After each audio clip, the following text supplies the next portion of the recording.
Hey, thank you for tuning in to Rooster Dipper 98. Today I'm actually working on a 2000 Dodge Ram 1500. It's actually got the 5.9 V8 with the shitty 46RE transmission. Alright, so if you don't know how to do valve cover gaskets, it's very simple.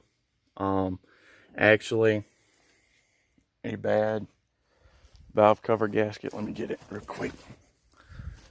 So I had a leak, as you can tell.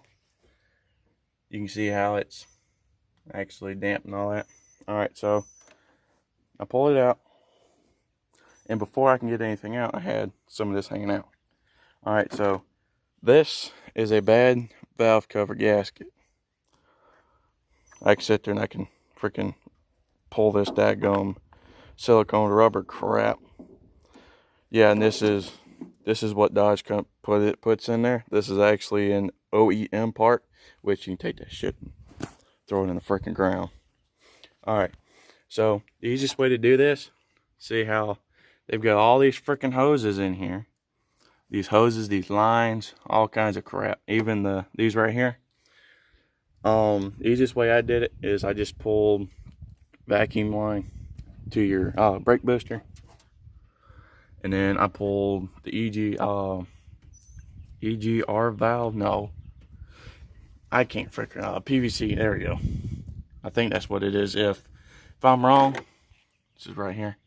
If I'm wrong, please tell me in the comments, and I'll get that straightened out.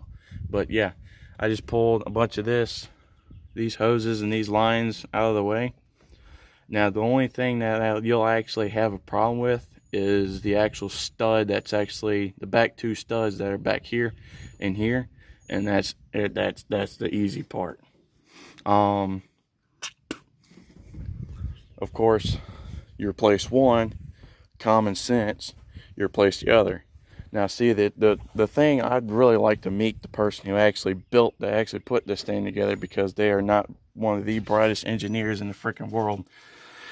And that's why a lot of mechanics do not like engineers, and they despise the little cocked runners. But see how easy this is? See how more open this is? This is exactly how the other side should be, but no, because you got idiotic engineers that can't engineer jack diddly squat. But this side, passenger side, easier. I literally had to bust out rear end trying to get this son of a gun out. But when you're putting everything back together, of course you can see, get a little bit of RTV. Actually the stuff that I'm using, it's probably not actually a good one, but this is what I used. And you just lay it up top. I let it sit there and dry with the actual gasket on it.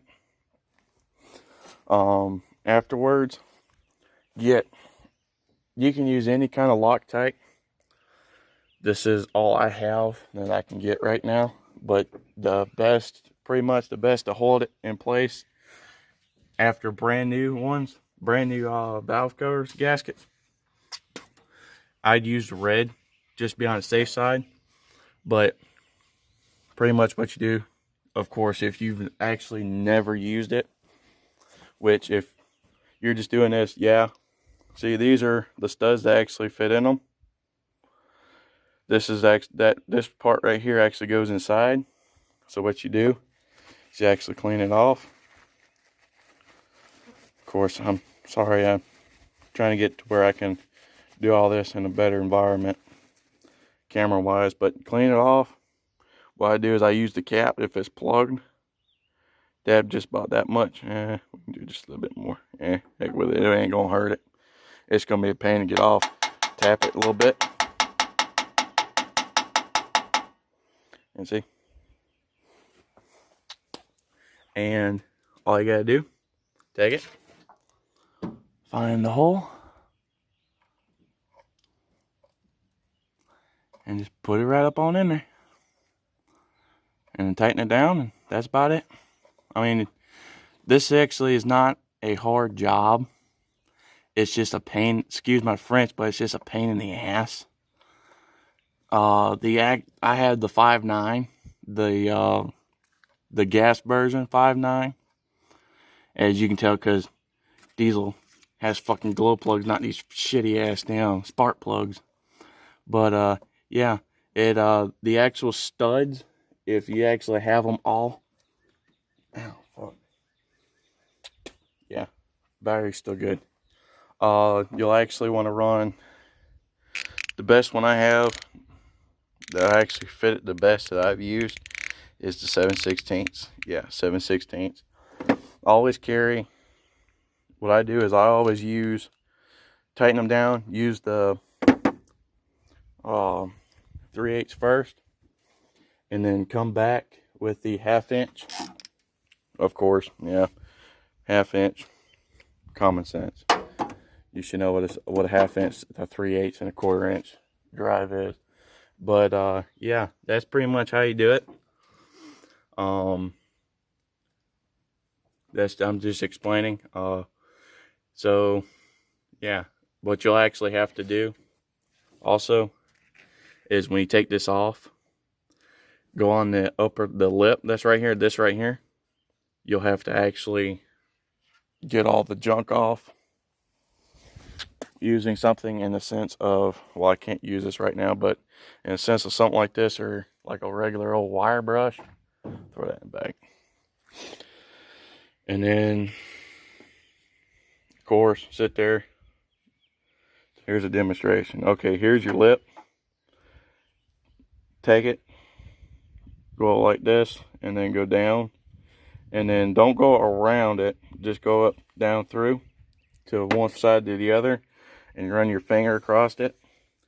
But where it loops around, where the bolt goes through, when you get past it, come around with it. Don't go straight over, because you'll get it all up in there, and then it's going to be a pain to actually get everything in there and let that Loctite actually do what it's supposed to do. So just go across and then go around it.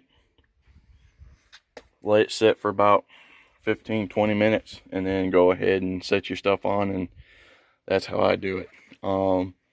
If you actually need to find out what valve cover to use, or get a valve cover, you'll actually have a sticker that's actually supposed to be on there. The one you'll actually want to use, if I can get all this crap off.